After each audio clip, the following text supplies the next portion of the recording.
think tonight we have a mandatory meeting. I know mandatory sometimes is a bad word, but it is as mandatory as mandatory gets. I'm going to give them my list of no-nos and what they can and can't do, what to expect, all that kind of stuff.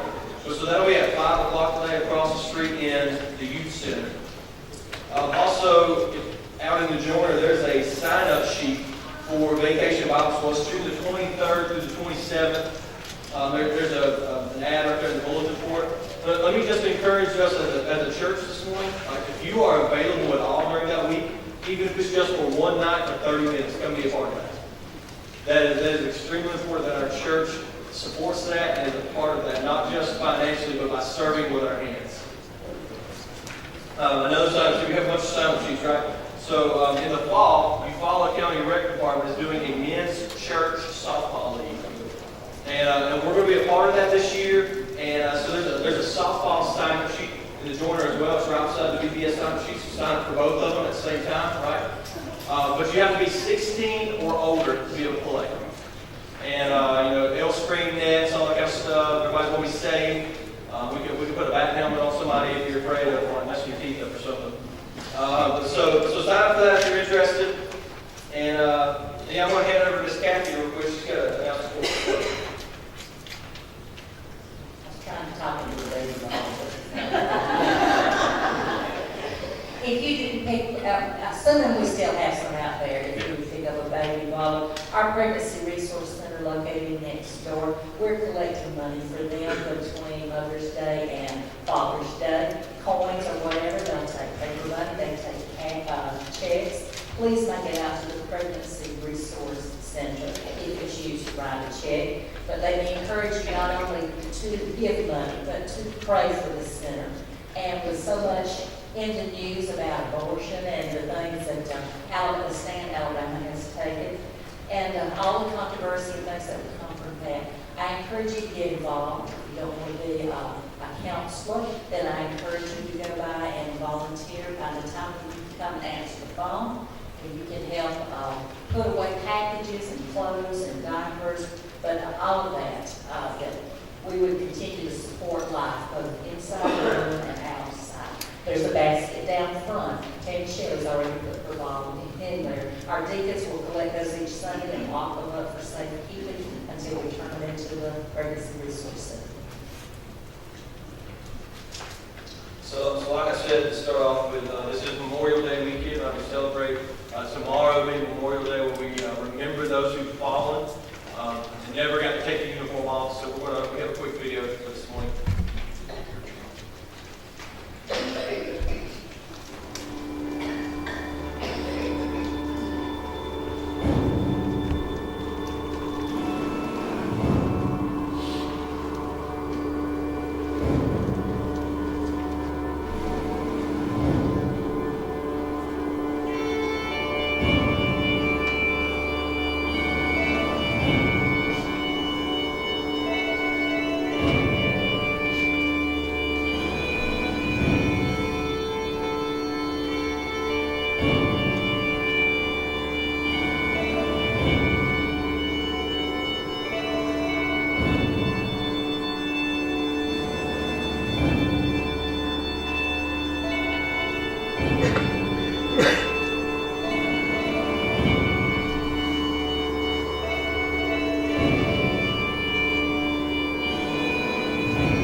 Can we stand this morning? Can we just do this? Can we have a moment of silence remembering those who have fallen on our behalf so that we have the freedom to do what we're doing this morning?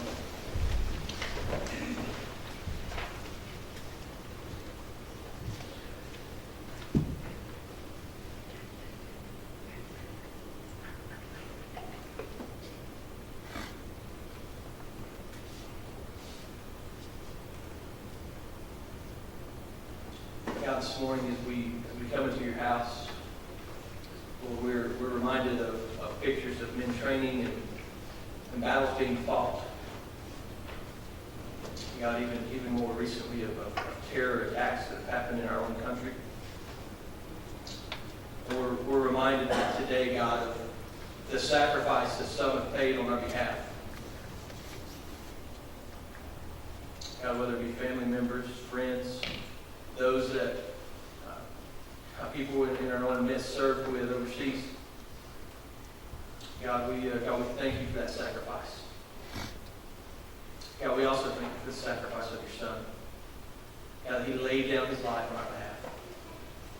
And that because of what he has already done, he has finished on our behalf, God, we get to partake in your table. We get to partake as being part of your family, as being sons and daughters of you. And so, Father, as we lift your name high this morning, as we sing praises to you, as we hear your word proclaimed over us, God, I pray that you would move in this place. God, that you would remind us of your goodness. God, that we would see your word being poured out over us. As Brother Mike holds out the fork and says, come and taste and see again. Remind yourself of goodness. Lord, be with us in Jesus' name. Remain standing. Let's worship our Lord and Savior this morning.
Glory and the lifter of my head.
answered the world.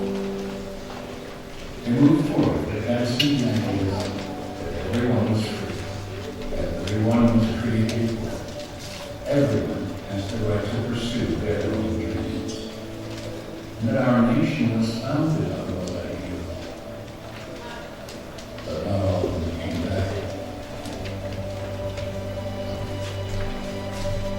Some remained, never to go home, never to see their families. And some we lost this side of the field now. They were sons and daughters, brothers and sisters, fathers and mothers. They charged forward for honor and peace and freedom. We acknowledge the empty space where we want them to be. Together we pay sincere tribute to those who fought for us, those we remember, those we love.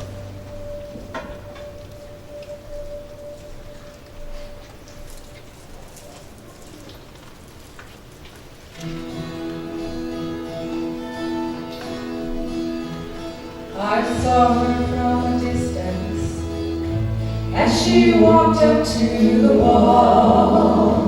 In her hand she held some flowers as her tears began.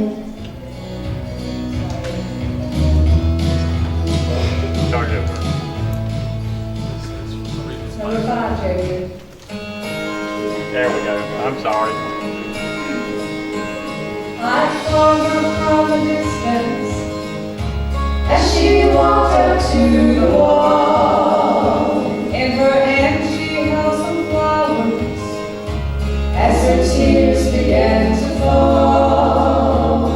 She took out pen and paper as to trace her memories. She looked up to heaven, and the words she said were these.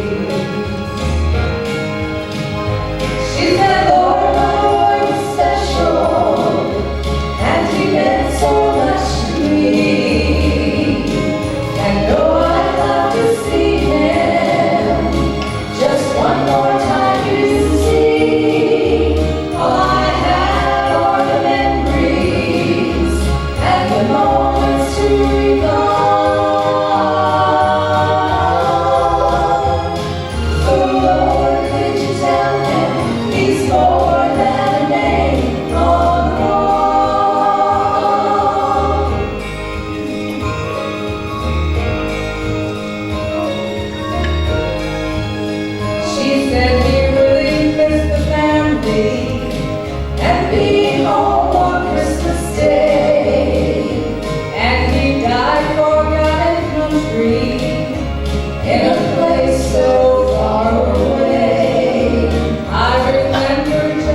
I noticed things like that. Anyway, hey, it's good to be with you today. Glad to be with you on a Memorial Day weekend where we can honor and remember those who have paid the greatest sacrifice in order for us to be here today. You know, where we can be free to sing, preach the gospel, share the love of Jesus Christ without fear, without worry.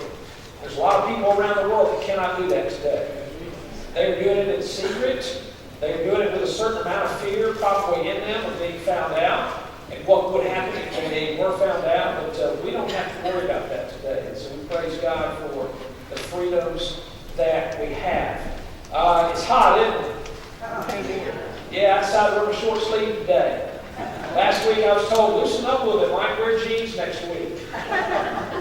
But I think my khakis are a little bit cooler than my jeans, so I decided to go cool today, you know, and stay a little bit cooler. When Lori and I were planning our church that we went to the Eastern Shore of Maryland for back in '97, we launched our church on Palm Sunday of 1998, okay? And when we launched that church, we launched it in an elementary school, okay?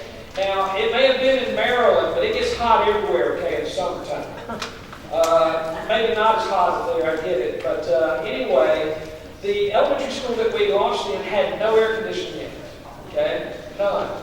And the main industry of the Eastern Shore of Maryland was poultry, okay? So you might imagine, I see your hands shaking already, some of you, that the best aroma that could ever happen in that school was the smell of chicken houses, okay? That was a birthplace of Purdy Chicken. Tyson had a big operation up there as well, Mountaineer Farms, if you're familiar with all those poultry industries, okay? But it would get hot in there. And you want to, JD, you guys that run the sound, y'all would have had a nightmare because they had these huge fans in the back of this room blowing air to try to cool everybody off. And I'll never forget in that stuff, there was just stinking hot, no pun intended, okay? Then I thought, God, if you're going to bless this, you'll bless anything. You know? And they instituted what they call the 90-degree rule up there. Okay, Lori never allowed me to cash in on it, though. And the 90-degree rule was if the temperature was forecasted to be 90 or above, even the pastors would wear shorts. Because everybody else was wearing shorts and flip-flops, you know, up there on the shore. But whenever the forecast got to be above 90, I would look at Lori and say, you know the rule of 90? She goes, not today. And we left it wear shorts. So anyway. But hey, I'm glad to be bringing this message to you on a weekend like this, Memorial Day, because there's a lot of challenge in it, okay? I'll go ahead and warn you. There's a lot of challenge in today's message. I love challenge, okay? I've always been, if you look at it from the sports side of things, I've always loved to compete at whatever I competed at, okay? Now, even if it's a board game at the table, I like to compete, okay? I want to win, or I want to know what's going to take to win, okay? But it's going to be a challenging message for you today because it is for you as a church, okay? In fact, if you're going to expect this, okay, you've come to expect it already, you need to come back tonight so that you can hear the Paul Harvey side, and that is the rest of the story. Now, tonight I'm going to ask you a couple things that's really going to challenge you, okay? So if you think this morning gets you in the way of challenge, then come back tonight if I haven't challenged you enough, okay? But I really believe this is a word for you today as a church and what God wants you to hear.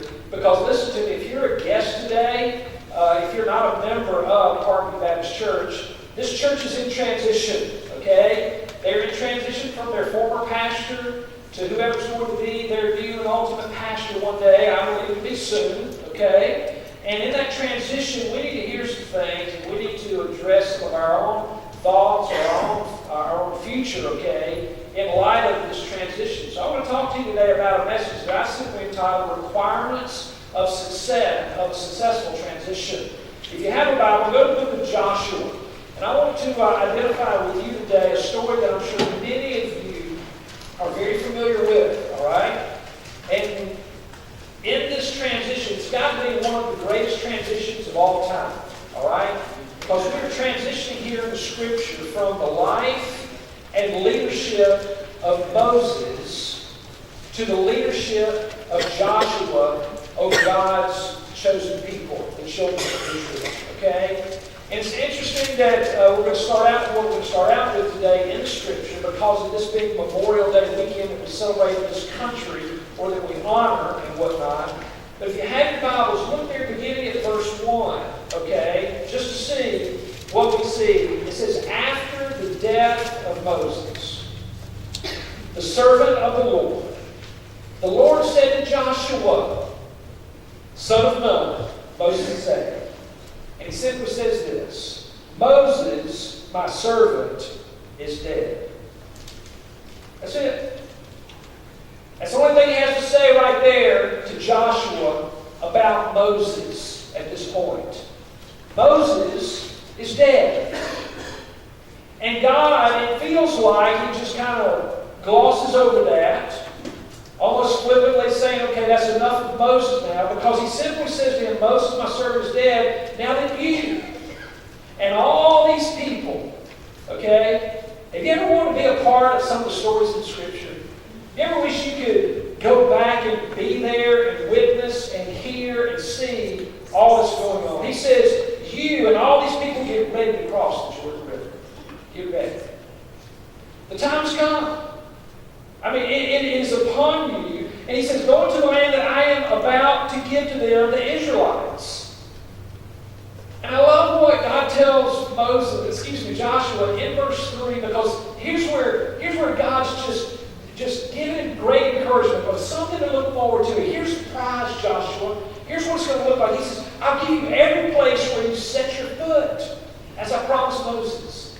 Joshua, everywhere you go, once you cross the Jordan, everywhere that you stand and everywhere that you walk, it is going to be yours. He said, and then he says, look, I can imagine him kind of casting a hand across the horizon for Joshua, because he says, your territory will extend from the desert to Lebanon and from the great river, the Euphrates, all the Hittite country, to the great sea on the west. No one, he says, will be able to stand up against you all the days of your life. As I was with Moses, so I will be with you. I will never leave you nor forsake you. No one will be able to stand up against you, Joshua.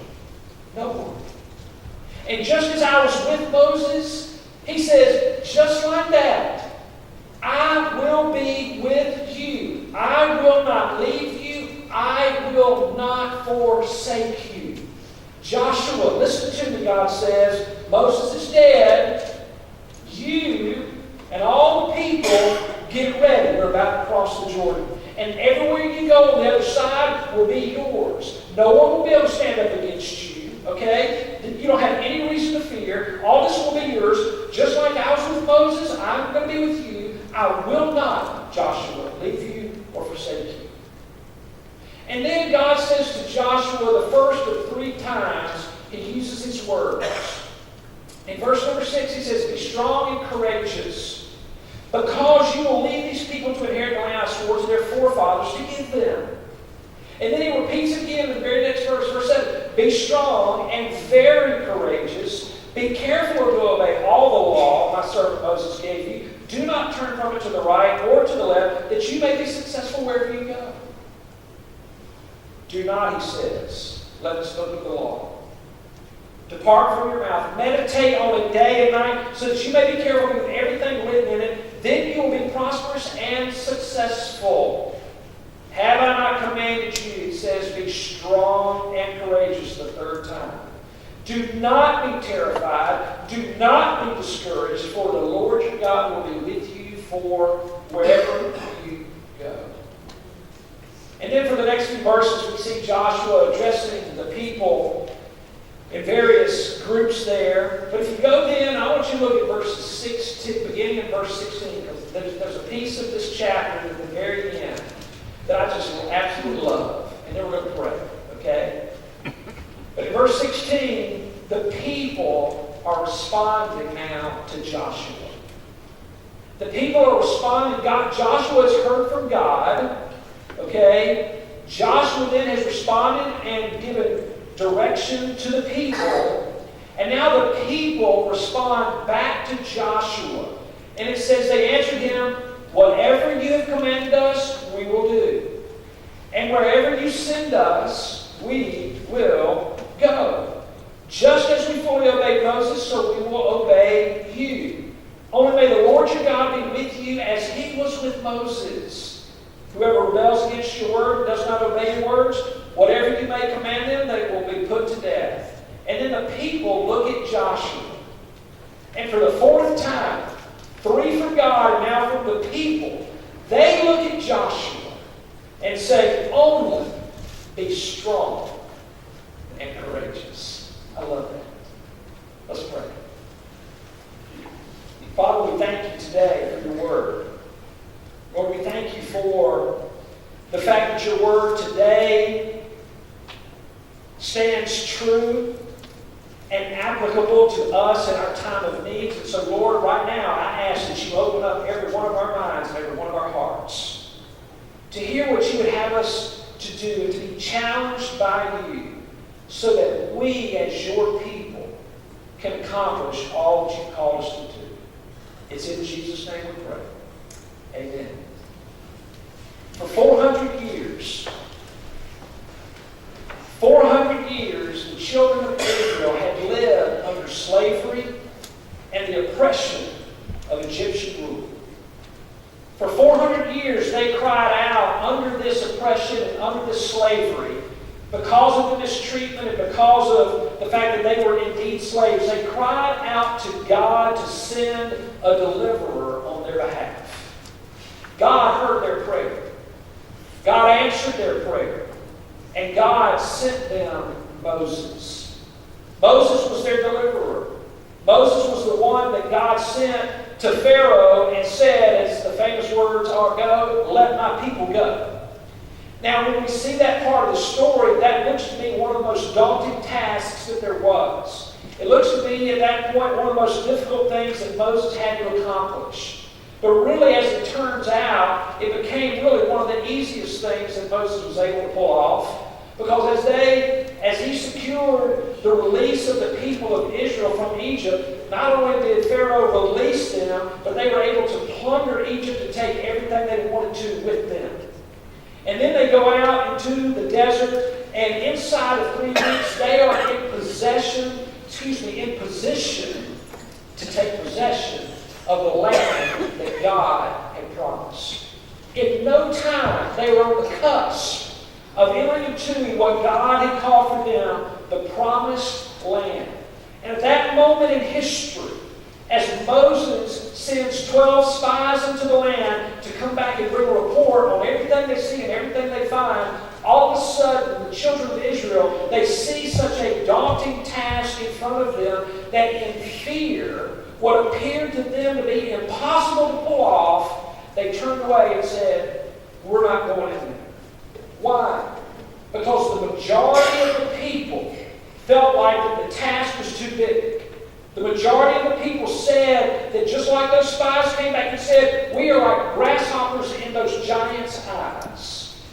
They viewed themselves as being those that could not pull off the impossible. As I think about what appeared to them to be impossible and a very daunting task, I want you to fast forward with me to this day today, okay? I believe one of the most daunting tasks that is in front of us within the church in the United States of America is to figure out how to once again impact our culture for the cause of Christ. I think one of the biggest tasks that is the most daunting when you survey the condition of our land is how can we as God's people be brought to a place of a position in order to help bring about a change into the culture and bring this culture back to a relationship with God. It's a daunting task. It is really almost, a lot of folks would say, impossible. And I can understand where people would say that. But me being a guy who likes to be challenged, I don't want to go for that. You know, I think into the New Testament where Jesus said to his disciples, and this command still goes for us today. He says, I am sending you out like sheep among what? Say it. Wolves. That was God's idea.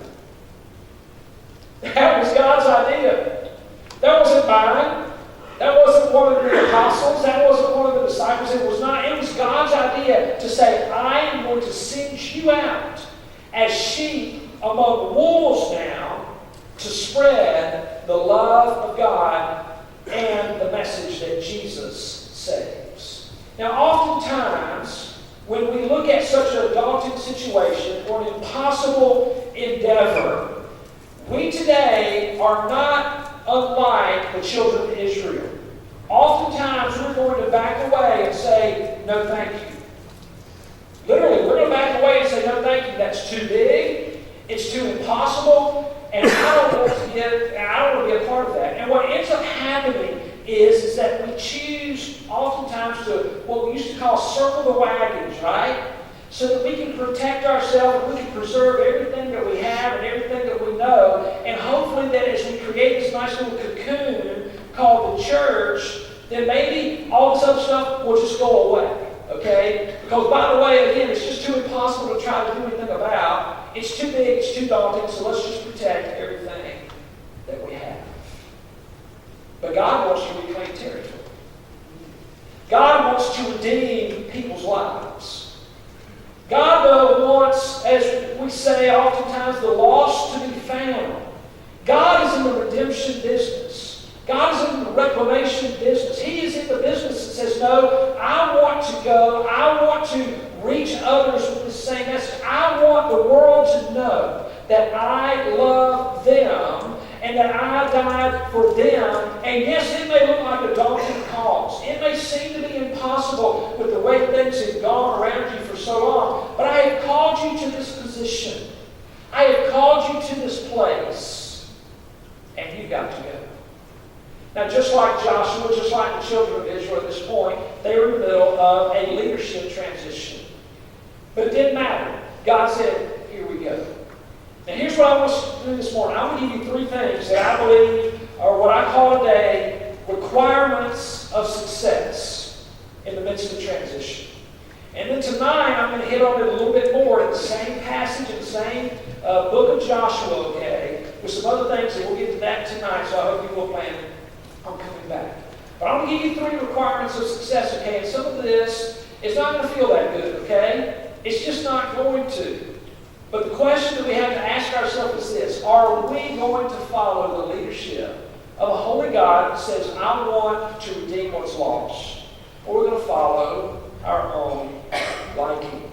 The first thing is this: if we're going to be successful in a time of transition, it requires, are you ready for this? A death. It requires a death. In so many ways, there's so many ways to apply this, but when we look at this, God looked at Joshua and said, listen, Moses, the great one. He didn't say the great one, I did. Moses, one of the greatest leaders in all the Bible, in all history.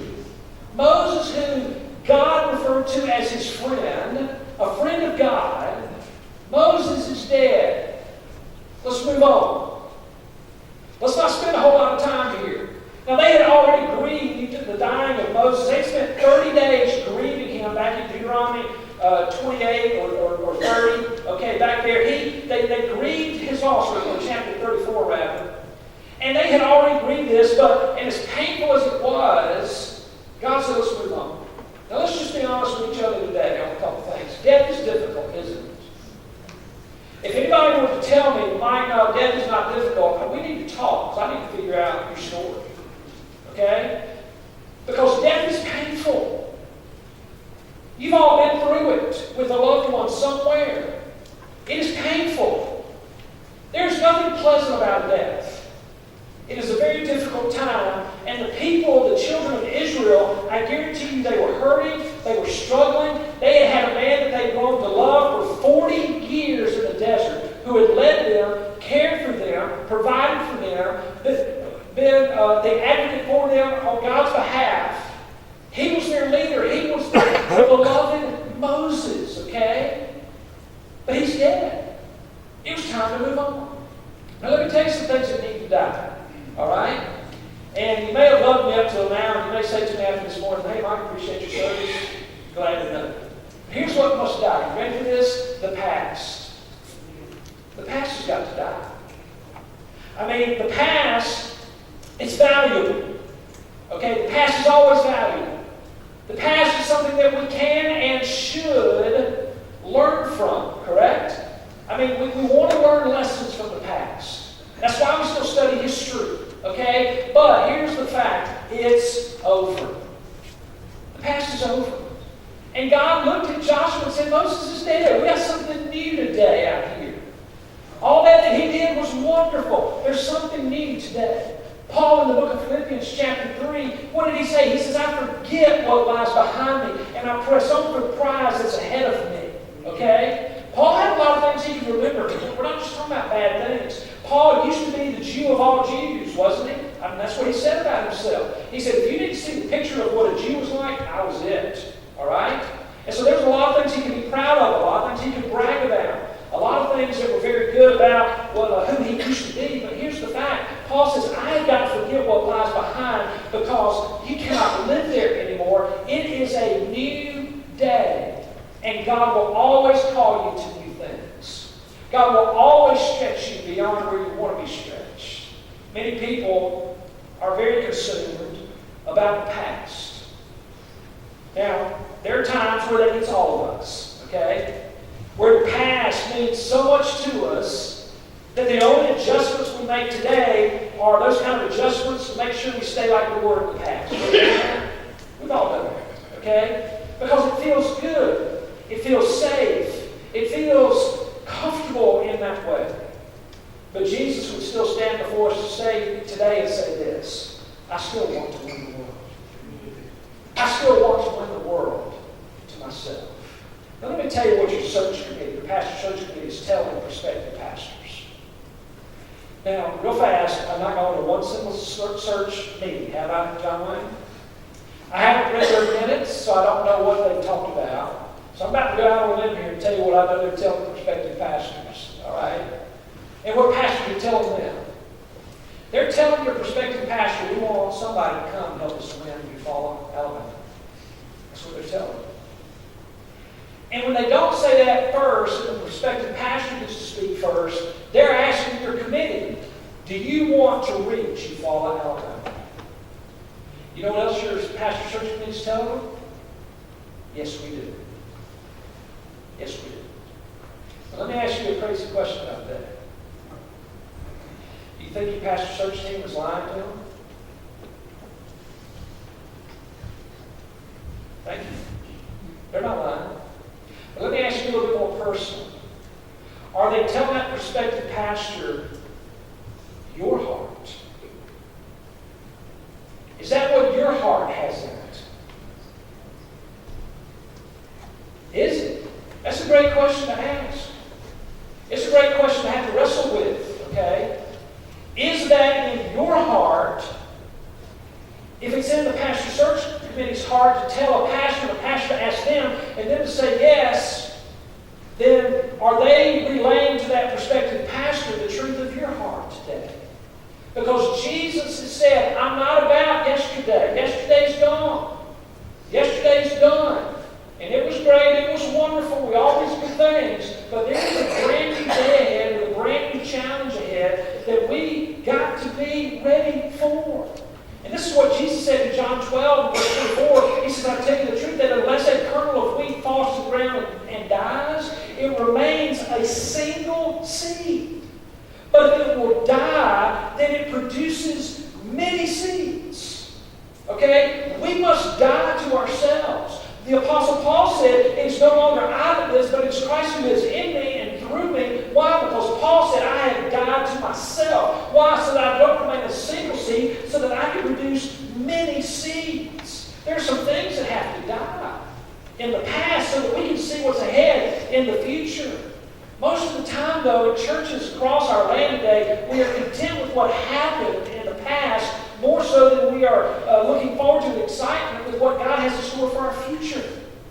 We live back there and we want to stay back there. Most of the time, we prefer then to go back to the wilderness or even back to slavery. Think about it. What did the children of Israel tell Moses when they were out in the desert? They said, well, we'd rather go back. We'd rather go back to where we were slaves. They were scared. They said, why'd you bring us out here to die? We could have done that back in Egypt, and we could have had food to eat and all that. We're a fickle people. People have been fickle all throughout history.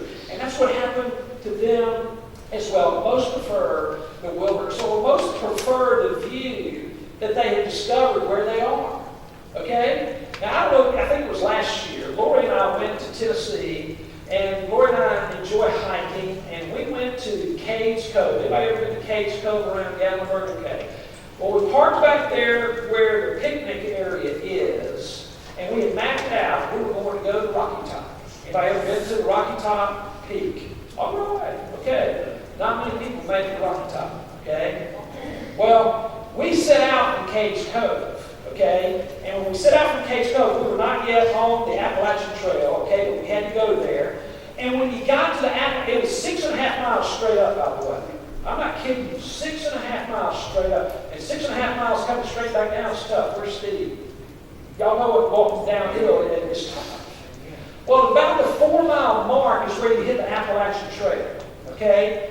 And at the Appalachian Trail right there, you can hang a right and go to a place that they call Spence Field, okay? Which, when you go and read all this stuff on the internet about all these places, and you're reading all the hiking and whatnot, a lot of people do that, and guess what they do?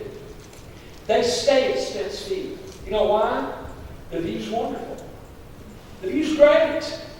But Lori and I said, no, we're not stopping, and we're not turning right. We had the AT, and we said 2.5 more miles straight up, we're going to go to Rocky Top. And it was straight up. There was one point I looked back and Lori's holding on to a tree. I said, what's your problem? She said, I need air. I'm getting dizzy. And I'm like, all right, let's stop for a minute. And we kept going. And when we got to Rocky Top, it beat any view Spence Field could have ever given. We settled it. We find a place that we like the way it looks and say, this is good enough. This is fine. Why work harder for something that's already beautiful? Because the view on the other side is even more. The past is gone. The past needs to die. Ideology and methodology needs to die. It's amazing to me, too, where, and you don't have to go far to see these things, hear these things. Ideology and methodology, oftentimes within the church, is raised to the level of theology. In other words, it's that important. And I don't understand why. I don't understand why we think our ideas of things and our methods are on the same par as God's authoritative word and theology. It's not. Ideas and methods change all the time. They've changed for generations. They've changed for centuries. And today we need to look at our communities and say, okay, where do we need to have some things where things die of our past, of our ideas, of our preconceived ideas and notions of what it's going to take to win the next generation? Our pride has to die. There must be a death. If we want to have successful transition, there's got to be some dying. And that's hard, isn't it? It's difficult. No one likes to be told that. A lot of times this is why pastors don't say that, because it's a scary thing. Because you're like, okay, you mean to tell me we got to live to do something new? The answer is yes. If we want a successful transition. Number 2, success requires also a directive. Okay? In other words, a command. We have really only one option when God speaks, don't we? When God speaks, our only option is what? Obedience. Okay? You can put that out beside that. When I say success requires a directive, obedience is the only option. God looked at Joshua and said, now you and all these people go. They had but one choice. That was the only choice given them. Anybody a parent in here? Okay? How many of you looked at your children? Not your grandchildren. That's different, right? And I'm coming up on that. It's coming. So I'm looking forward to being able to do things different. But your children, how many times do you have to look at them and say, your obedience is what's required? Because I said so, right? We understand this. And so when God tells us some things, He expects the same thing. This was not that the new book was about being written. He was just kind of changing the chapter. He says, okay, here's your marching orders, Joshua. Here's what it's going to look like. This is what you must do. And by the way, Joshua, it's going to take strength and courage. Strength and courage. Be very strong and courageous. He tells him 3 times, it's going to take strength, it's going to take courage. Why did he tell him that? He told them that because fear and doubt are real. Strength and courage are needed because fear and doubt are real. When we look at the task that God gives us, and we look at the enormity of it, what we understand is this: fear and doubt creep in a hurry. And they tug at our willingness to obey what God has said to do in order to be the people that He's called us to be. Strength and courage is required to battle the fear and doubt that is going to happen. It's going to be there all the time. Another reason that directives are very hard to us, not just fear and doubt, but when things are going well, you go, well, why change anything? Anybody ever been there? I'm just like you. I don't like my Apple Card messed up if I can help it, right? If things are going well, then why bother? If things are smooth, why change it? I forgot what the year was. I want to say somewhere around 2001. Tiger Woods had already run 1, 2, 3, or more majors, and he completely overhauled his swing at that point in time. Completely changed everything he had going on. He was already number 1 in the world. And for a little while there, he struggled. But you remember what happened after that? I'm not a Tiger fan. I pull for Phil Mickelson. I like the guy that always comes up short. There you go. But after that, he just took off more and more and more and more. Why? He was not comfortable with where he was. When things are going well, you know what settles in? When things are going well, you know what settles? Complacency. Complacency is what comes in when things are going well. And then what happens is we are lulled into a sleep as we simply go through the motions. The church in America has got to make a decision today. And that is, are we just going to go through the motions? Having service, having prayer meeting, have a fellowship, take up an offering, and do it again? Are we going to go through the motions? Or are we going to try to reach a community with the gospel of Jesus Christ? One of the two. Now, here's what I'm praying for you about, okay? Just in case I hadn't made you mad yet, I'll give it another shot. Here's what I'm praying for you. I'm praying that God will bring you a pastor that is so full in his heart of God and his desire to reach people that he will literally make you uncomfortable.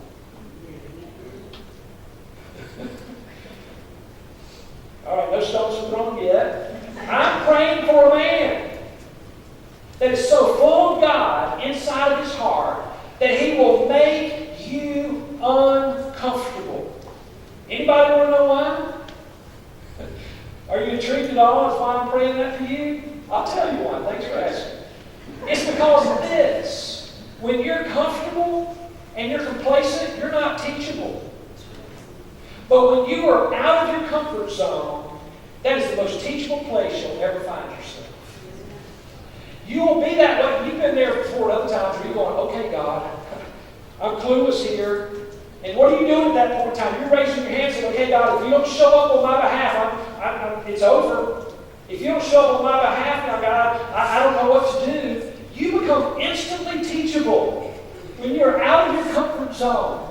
But when you're all comfortable and complacent, I'm telling you, nothing's gonna teach you a thing because you got it made. I've been there. I know what the deal is, right? So that's why I'm praying this for you. And so, see, success not only requires death, but it requires this directive, okay, that requires my obedience. I love what the psalmist said in Psalm 119. I love these words. He says, I will hasten and not delay to obey your commands. I will hasten and not delay in order to obey your commands.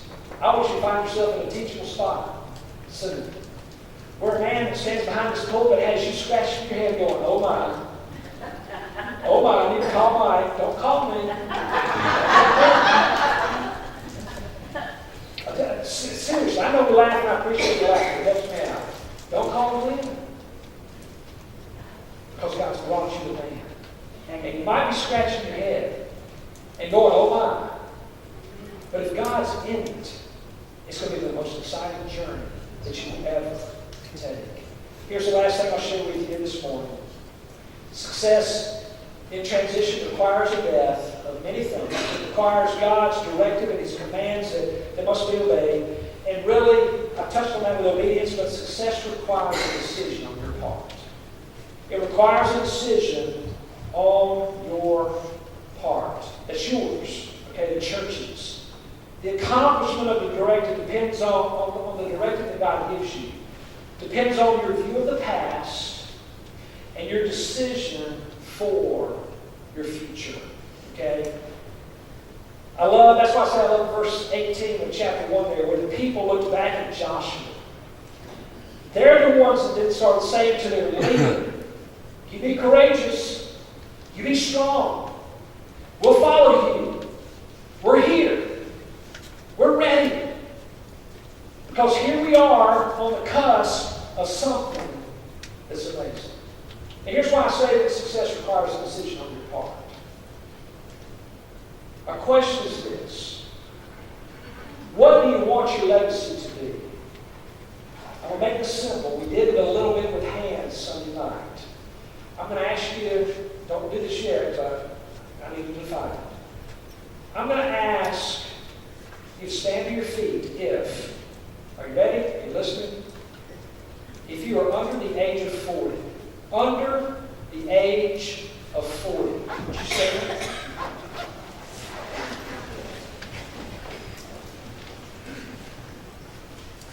Those of you who are not standing, we are in that legacy era that we've got to build into this group and even beyond. This is what we have to build into, right? What if you're 30 or younger? If you're over 30, sit down. See, the numbers get smaller in every church. Let me tell you something, part of you. Y'all can sit down now. Thank y'all for participating. You're actually blessed to have that many people standing up on Sunday morning. You're blessed. There's hope for the next generation. There's hope for your legacy as a congregation to have that many in church. And here's why I say your decision is very important today, what you do for the future. The children of Israel were standing on the edge of the Jordan River. The Jordan River normally was an easy river to cross unless it was at what? The flood stage during the harvest. Guess what time of year it was? It was flood stage. Go to chapter 3 and look. In chapter 3 it says of Joshua, in verse number 15, now the Jordan is at flood stage all during harvest. And then it goes on to tell us what's happening. But here's why your decision for your future is very important. Normally, the children of Israel, had they been there, it would have been easy. But at this time in their journey, it was the most dangerous and the most impossible time to cross. It was the most dangerous and most impossible time to cross. There's no good time to pick except for today. Right now. If God has called you to something today, then it doesn't matter how dangerous it looks. It doesn't matter how daunting the task is. And listen, the task today for evangelization and for people to hear the good news of Jesus in America, to see an awakening or to see a revival happening, is daunting. It is a daunting task, which I believe is God's best time frame in which to move, okay? We have to say, you know what, it doesn't matter what it looks like. It doesn't matter what it sounds like. It doesn't matter what society is telling me. It is time to go now. Because to the children of Israel, the Jordan, first of all, was a boundary. It was a boundary separating God's people from God's promise. It was what was separating them from what God's promise had been. But it was also a barrier because their greatest barrier was what? Fear. Fear is always our greatest barrier. I asked those who were here this past Sunday night, what is your greatest fear? I ask you to think about that. We'll talk about that some more again tonight. But I know there are fears in you. There are fears in me. I mean, I like a good challenge, and I want to go try to meet the challenge, but it doesn't mean fear is not real, okay? But that fearfulness of that river so swollen, so raging at that time, had the children of Israel going, seriously? Right now? You mean we're going to cross this at this point in time? We can't wait 6 months from now when it's halfway dried up? No, you're going to go. You're going to go now, and God's going to meet your need. Let me ask you these questions, and then we'll close. I feel like it's undone, but it's undone because I need to quit for today, but I'll be back tonight. Are you willing to let go of your past? Question number one. Are you willing to let go of the past so God can do something new in the future? Are you willing to obey fully God's directives? I didn't go back to Deuteronomy chapter 28, but go back and read that this afternoon. And see what Deuteronomy 28 says to you about obeying fully. And the blessings that come from full obedience, or the curses that come from a lack thereof. Are you willing to obey God's directives fully? And are you willing to step out? In other words, do you trust God? Trusting God when it's simple and easy and comfortable and complacent. Do you trust God? Do you trust His plan?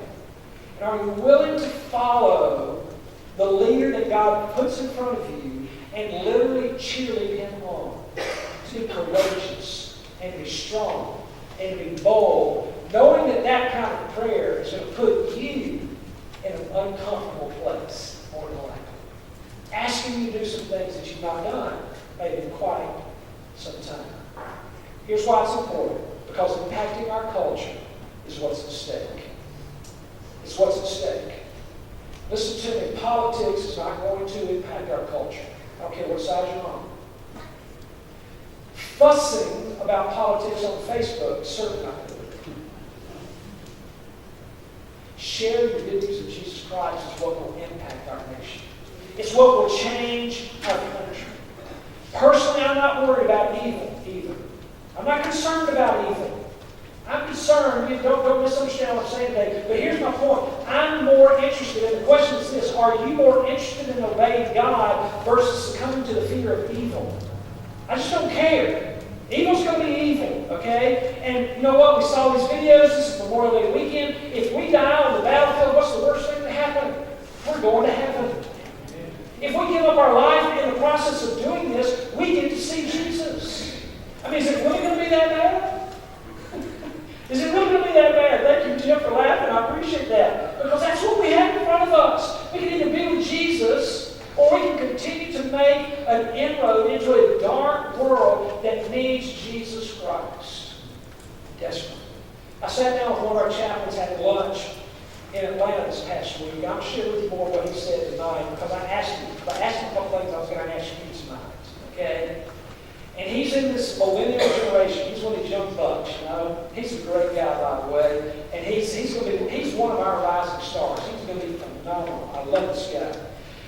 And I'll tell you what he said tonight. He said, you know what, Mike, in this millennial generation, and he's right, they have got to be, as far as the generation is concerned, the most relational there is. Now that challenges you right now because you think they're not relational, Mike. They spend all their time on their phone. They spend all their time on electronics. Don't be fooled. They're looking for relationship. They need it. And they want it. Okay? So come back tonight for the rest of that. What will your legacy be? How will the next generation of this church look because of the decisions you make today? That's the question. Let's pray. Our Heavenly Father, I thank you for such a powerful image in the life of Joshua and his leadership. And then, Lord, the powerful demonstration as I look at there of the people that look back at Joshua, their leader, and they cheerleaded him on.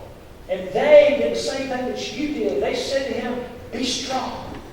Be a man of courage. Lead us, and we will follow. Lord, they were facing so much in that time. excuses for things that we're afraid of. Lord, I'm ashamed to know that there are times when I look at the task in front of me, and as bold as I want to be, and as courageous as I desire to be, I step back so quickly and so easily. Lord, would you forgive me for failing in times like that? Because, Lord, I know you are looking for leaders who will be strong and courageous.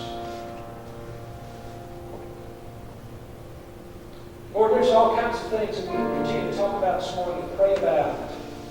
But, Father, we need help today from you dealing with our past. The past just has a comfort in it, Lord, for all of us. We want to go back. We want to stay. We want to relive certain things. We don't like it when our apple cart's upset. But Lord, we serve a risen Savior. We call you Lord. We call you Master. We recognize that you're the God of all creation. And Father, we even call you sovereign over all things.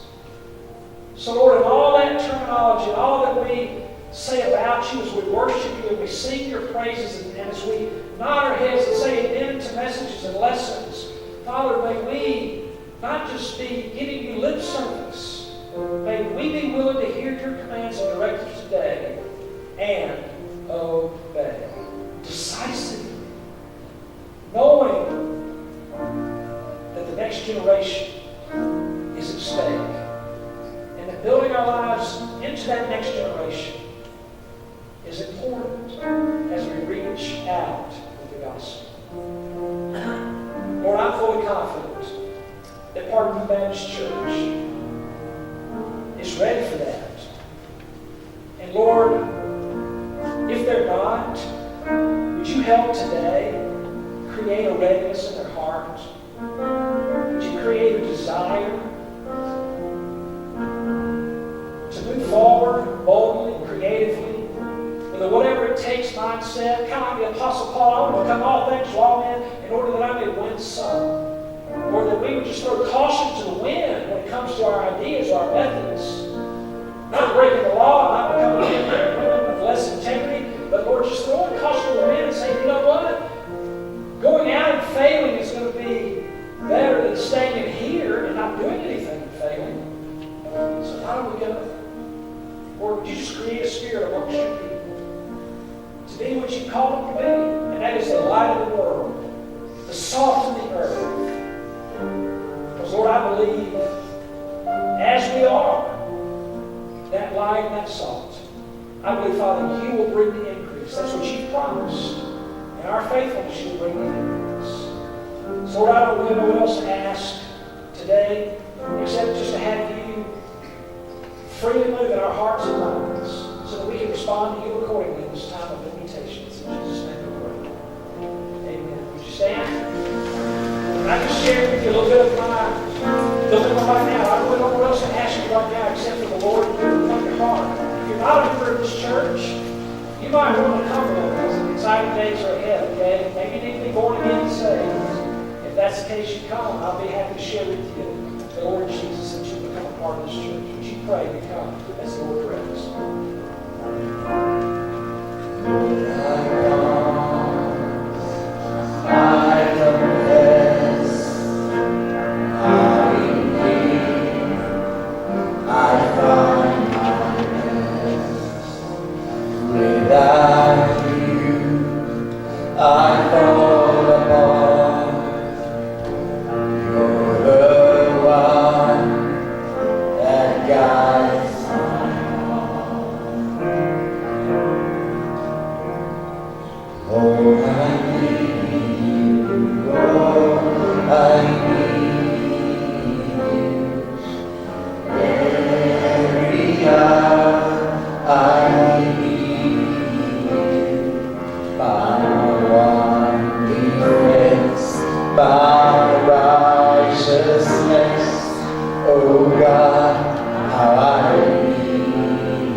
Where you are, and where you are.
a song to rise to you. When the temptation comes my way, God has said now follow you. Jesus, you're my hope and stay. And I cannot stand now follow you. Jesus, you're my hope and stay.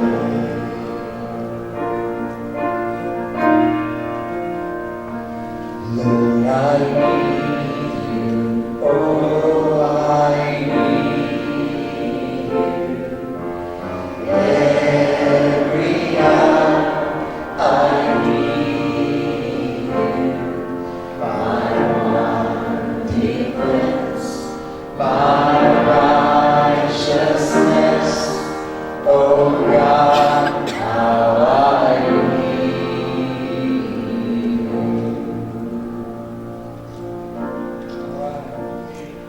You know, is there ever a time in your life where you don't get to sing that song? That's one that's always needed for all times. And so, hey, I hope you will come back tonight. I know I asked you at least one hard, tough question this morning, and that is the questions that's being asked between your search team and prospective pastors, do those reflect your heart for reaching the community? There's a couple more coming your way tonight. I hope you'll come, all right? And we'll try to have some fun with it. And I'm going to reserve some time for us to talk about this together. So if you've never been on Sunday night, you'll get a chance to talk back to me, all right? For those of you who are here regular on Sunday night, you know that we do that. And so we'll look forward to spending some time together this evening. Also, our mission team to the Dominican Republic leaves Wednesday, correct? All right. Mission team, one last time, those who are going, would you come forward? Because we're not going to see you again until you get back. All right? I did not mean to pause that way. But y'all come on up here. And, all right? Man, get over here with these folks. Even if they don't want you. All right. And it's Miss Dottie. You're not going to come up here, are you? That's iffy. Y'all pray for Brad and his health, okay? Which, as it stands, is going to keep Miss Dottie at home. Okay? I say that. She may not have wanted me to say that. Maybe she'll forgive me later, or she'll wear me out or something. I don't know. But I say that to pray for her family, okay? She was originally going to be on this team. But as it stands now, she won't be. But see, I'll make that a part of your prayer as well. I wish the Lord had, back in seminary, I prayed that the Lord would make me a foreign missionary. He never did, okay? And it's unmistakable that He made me a home missionary. And I'm thankful for that. But I've been around the world a couple of times, and nothing will change your life like going across the globe to some other place to share Jesus. And so I know God's been doing amazing things in these people's lives. So let's pray for them, okay? As we get ready to go. Anything else? Anybody want to join me up here? I'm going to pray. You can if you want. We don't want to tear you along, so come on if you're coming. All right?